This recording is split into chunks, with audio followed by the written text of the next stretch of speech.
Hey everybody, the purpose of this video is to get you some solutions to the Johns Hopkins hypothesis test involving red and blue or blue and yellow circle identification and the results from that. So what I'm here is I'm just going to fill out this template sheet for us so that we can get ourselves some understanding of that. We are testing to see how you guys do with respect to this 75% that Johns Hopkins claim. They think that people get around 75%. So we're going to test a proportion, obviously, because it's a percentage. And we're checking the percentage correctness, I guess, that you get. And that's what we're looking at. How did you do? We're treating you as a random sample of yourself. Obviously, what you'd want to do is you'd want to pool these results with your entire class, which maybe we'll do if I remember to actually do this in class with you guys. I think you will do better than the 75% that Johns Hopkins claims. That's my claim. Now let's see what the opposite of that is going to be. It's either going to be less than or equal to. This is your alternative hypothesis. You can say it that way. Very often you'll see P is equal to 0.75. That's also used.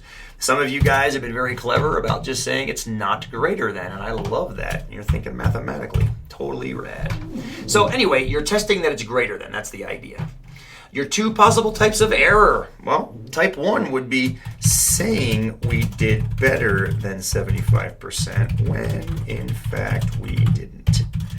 That's saying we did better when in fact we didn't. That's a type 1 for sure. It's exactly what it is, a false positive. A false negative would be saying we didn't do better.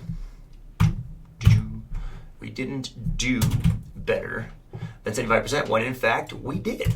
There's a type 2. I'll let you decide which one you think is worse. I think crying wolf would be a little bit worse because you're touting something that doesn't exist.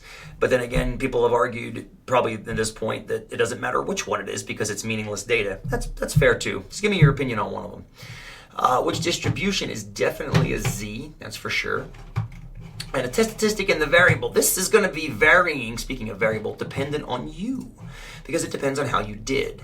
So what I'll do is I'll throw you some examples. We're testing against 75%.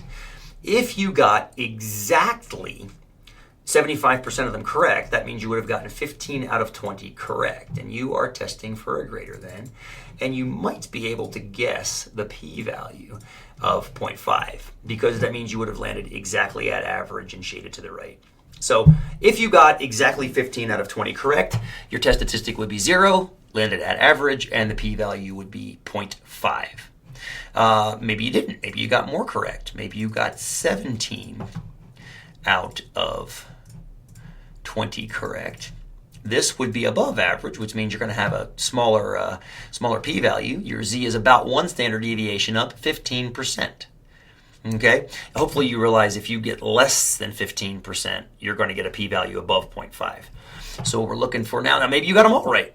That's quite possible too, right? It's quite possible you get them all right. Maybe you get 20 out of 20 right. Oh, I can't get 21 out of 20. 20 out of 20 right. And if that happens, you've got a p-value of about 0.5%, 2.5 standard deviations up. So here's the deal. I don't know what you're going to get here. It's going to be Z equals something. I do know that. It has to be that, and this is going to be P equals something, and it's got to be that. If your Z is outside, I believe, of 1.645, you're going to have a p-value that's less than 5%. Otherwise, it'll be bigger than 5%.